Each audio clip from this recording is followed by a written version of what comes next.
সাকিবের প্রিয়তমাই এবার দেবের মনের মানুষ। প্রিয় ভিউয়ার্স, বিস্তারিত জানতে ভিডিওটি না টেনে সম্পূর্ণ দেখতে থাকুন। টলিউডে আসছে দেব অভিনীত নতুন সিনেমা খাদান। ইতিমধ্যে ছবির 2টি গান প্রকাশ্যে এসেছে, কিন্তু সেখানে দেখা মেলেনি মেগাস্টার শাকিব খানের প্রিয়তমা খ্যাত নায়িকা ইদিকা পালের। অথচ খাদানে দেব ইদিকার রোমান্স দেখতে মুখিয়ে আছে হাজারো দর্শক। এরই মধ্যে বুধবার ইদিকার সঙ্গে আলাপ করিয়ে দিলেন দেব। ছবিতে লতিকার চরিত্রে অভিনয় করেছে এ নায়িকা।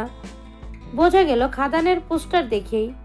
সেখানে ইদিকার দেখা মিলল পাশের বাড়ির মেয়ের লুকেই। সালোয়ার কামিজ, খোলা চুল আর টিপে মানানসই ইদিকা।